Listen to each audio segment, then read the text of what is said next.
भारत और अमेरिका के बीच रक्षा क्षेत्र में बड़ा समझौता हुआ है।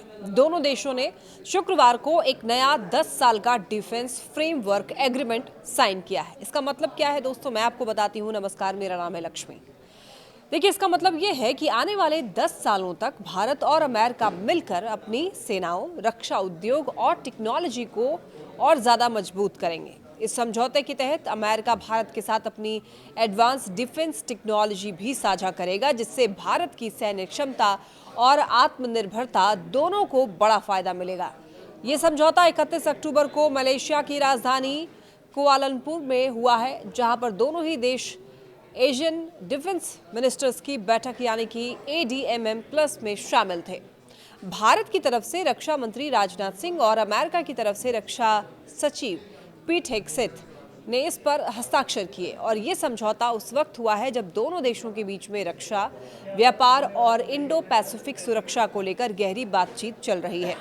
अमेरिका ने हाल ही में भारत को ईरान के चाबहार बंदरगाह पर लगे प्रतिबंधों से 6 महीने की छूट दी है और ये वही बंदरगाह है जिसे भारत ने 10 साल के लिए लीज पर लिया है और जो अफगानिस्तान और सेंट्रल एशिया तक भारत की कनेक्टिविटी बढ़ाने के लिए बेहद ही अहम माना जाता है।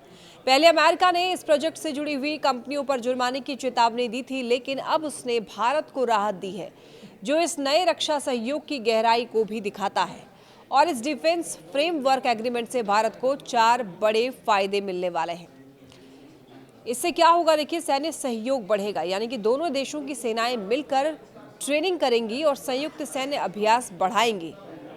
इसका दूसरा फायदा ये होगा कि जॉइंट प्रोडक्शन भी बढ़ेगा, यानी अब भारत और अमेरिका मिलकर हथियार, मिसाइलें और नई रक्षा तकनीक तैयार करने वाले हैं और टेक्नोलॉजी ट्रांसफर में भी इसका फायदा होगा।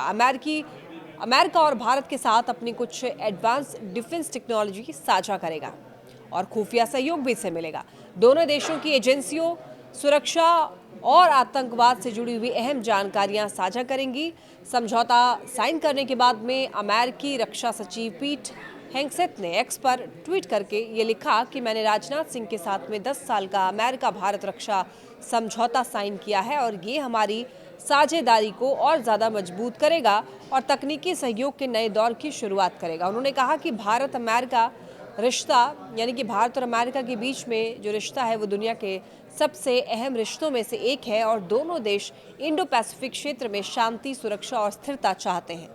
तो वहीं रक्षा मंत्री राजनाथ सिंह ने भी कहा है कि ये समझौता आसियान देशों और भारत के बीच रक्षा सहयोग को और मजबूत करेगा। साथ ही ये भारत की एक्ट ईस्ट पॉलिसी को और आगे बढ़ाने में मदद करेगा। ये डिफेंस डील ऐसे समय में हुई है जब भारत और अमेरिका के बीच में ट्रेड डील को लेकर के भी बातचीत चल रही है। अमेरिका ने रूस से सस्ता तेल खरीदने की वजह से ही भारत पर 50% अतिरिक्त टैरिफ लगा दिया है। हालांकि भारत के वाणिज्य मंत्री पीयूष गोयल ने साफ कहा है कि भारत किसी भी समझौते में जल्दबाजी नहीं करेगा। उन्होंने कहा है कि व्यापार सिर्फ टैरिफ का खेल नहीं है, बल्कि विश्वास और लंबे रिश्ते का मामला है। इससे पहले विदेश मंत्री एस जयशंकर ने भी कुआलालंपुर में अमेरिकी विदेश मंत्री मार्को रूबियो से मुलाकात की थी। दोनों नेताओं ने भारत अमेरिका संबंधों और वैश्विक मुद्दों पर चर्चा की थी। जयशंकर ने ईस्ट एशिया शिखर सम्मेलन में कहा था कि दुनिया में ऊर्जा व्यापार पर दबाव बढ़ रहा है और कुछ देश अपने फायदे के लिए अंतर्राष्ट्रीय सिद्धांतों को चुनिंदा तरीके से लागू कर रहे हैं। तो कुल मिलाकर भारत अमेरिका का ये नया 10 साल का रक्षा समझौता न सिर्फ दोनों ही देशों की सुरक्षा साझेदारी को नई दिशा देगा, बल्कि भारत की रणनीतिक ताकत और वैश्विक भूमिका को भी और मजबूत बनाएगा।